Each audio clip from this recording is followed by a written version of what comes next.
رسول اللہ صلی اللہ علیہ وسلم جتنا ہمارے لیے روئے، رسول اللہ صلی اللہ علیہ وسلم نے جتنے آنسو ہمارے لیے بہائے، گھنٹوں گھنٹوں آپ صلی اللہ علیہ وسلم ہمارے لیے روئے۔ آپ مجھے بتائیں، آپ لوگوں میں سے کتنے ایسے مرد و خواتین ہیں جو اپنے اولاد کے لیے اتنا روئے؟ موت کے بعد جو ہم روتے ہیں، کسی کے مرنے کے بعد جو ہم 2-3 دنوں تک روتے ہیں، یہ تو انسان کی زندگی ہے ہی ایسی کہ آپ یہ 3 دنوں کے بعد پھر روئیں، کتنے دن روئیں گے؟ لیکن رسول اللہ صلی اللہ علیہ وسلم زندگی کے آخری لمحے تک امت کے فکر میں رہے،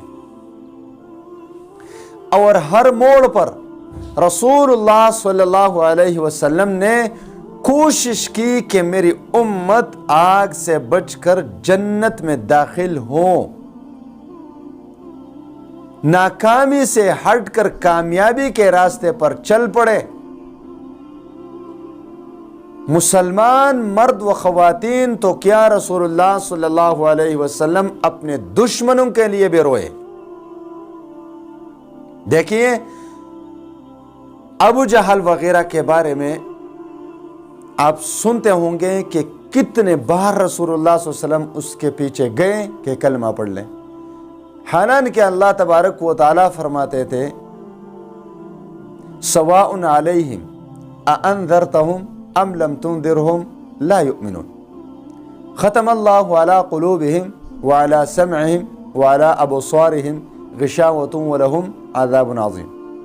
ان کو ہدایت نہیں مل سکتی، پھر بھی رسول اللہ صلی اللہ علیہ وسلم ان کے پیچھے گئے، ان پر کلمہ پیش کیا۔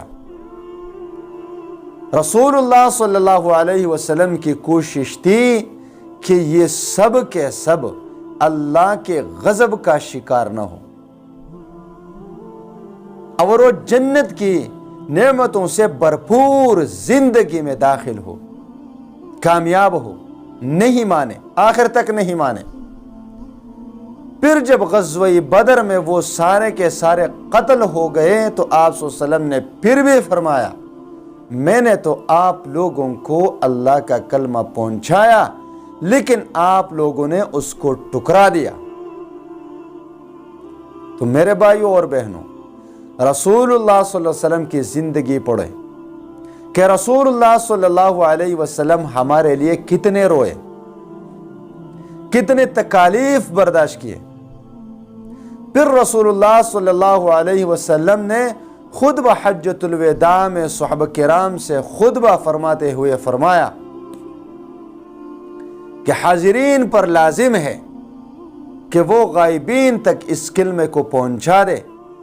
پھر آپ صحابہ کرام کی تاریخ پڑھیں، دنیا کا کون سا کونا ہے جہاں تک صحابہ کرام نہیں پہنچے؟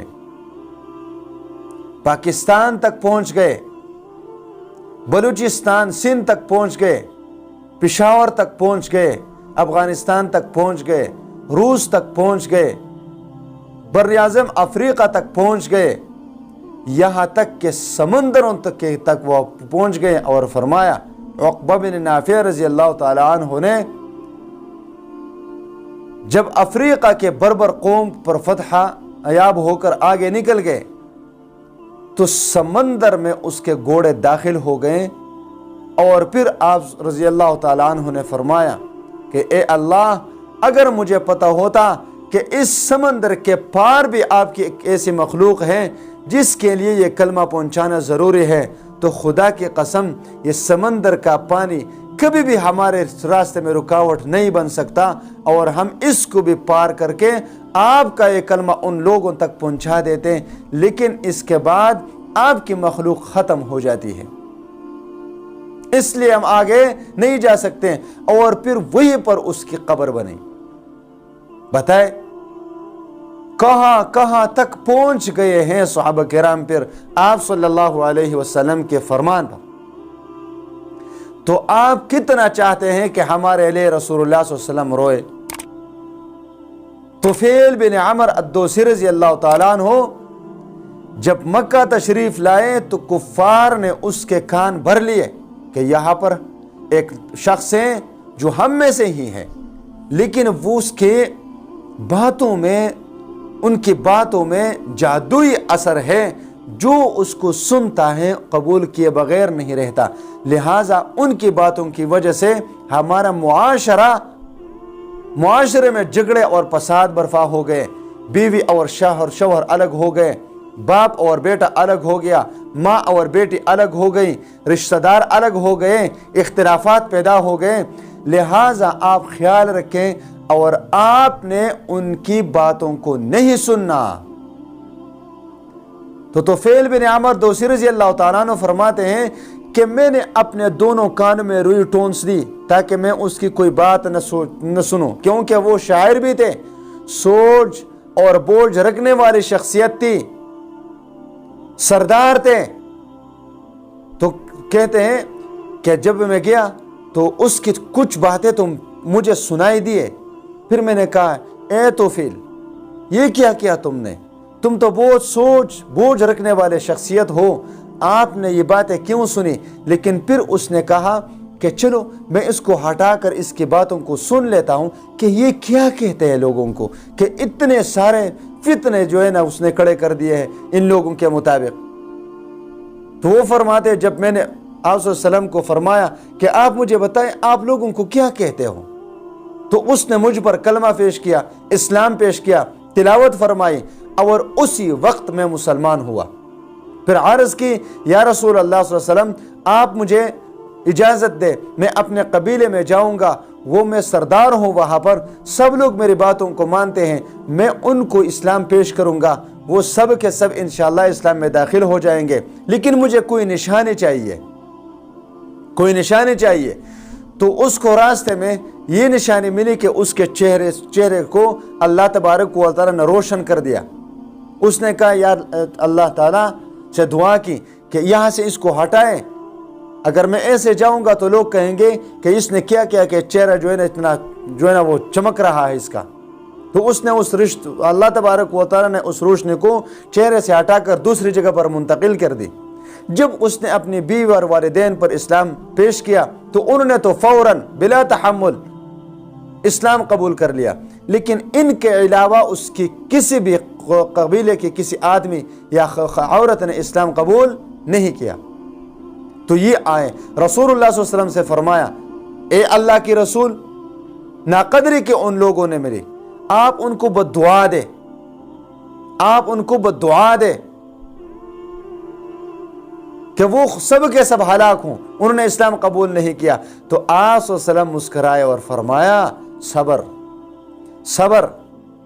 और आप सल्लल्लाहु अलैहि वसल्लम ने हाथ उठाकर दुआ मांगी, अल्लाहुम्मा हदी दौसन वत्तबिही, ए अल्लाह कबीला बनी दौस को हिदायत दे और उसको मेरे पास ला।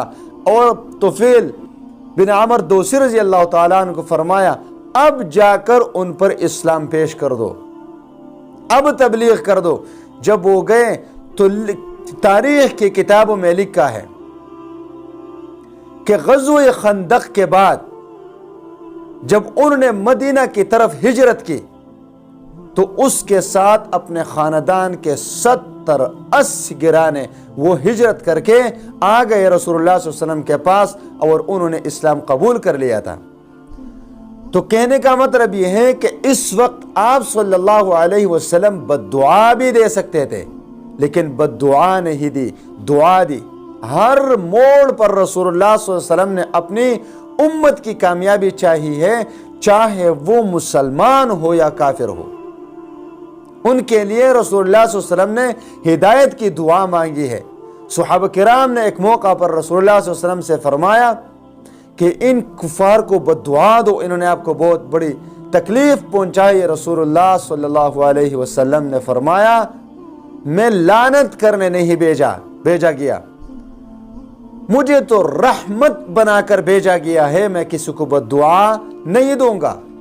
तो आप मुझे बताएं कि हम क्यों न अपने पैगंबर के रास्ते पर चले, क्यों न रसूलुल्लाह सल्लल्लाहु अलैहि वसल्लम के तरीक़े को अपनाएं, کیوں نہ ہم رسول اللہ صلی اللہ علیہ وسلم کے سنتوں پر عمل کرنے والے بن جائیں اور ہم کامیاب ہوں۔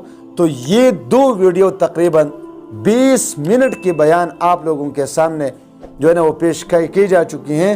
اگر آپ کو یہ بات سمجھ آ چکی ہیں تو پلیز میں آپ لوگوں سے ریکویسٹ کرتا ہوں کہ اپنی زندگیوں میں رسول اللہ صلی اللہ علیہ وسلم کے طریقوں کو لائیں۔ انشاءاللہ تعالی اللہ تبارک و تعالی دنیا اور آخرت دونوں میں سرفرازی اور کامیابی عطا فرمائیں گے۔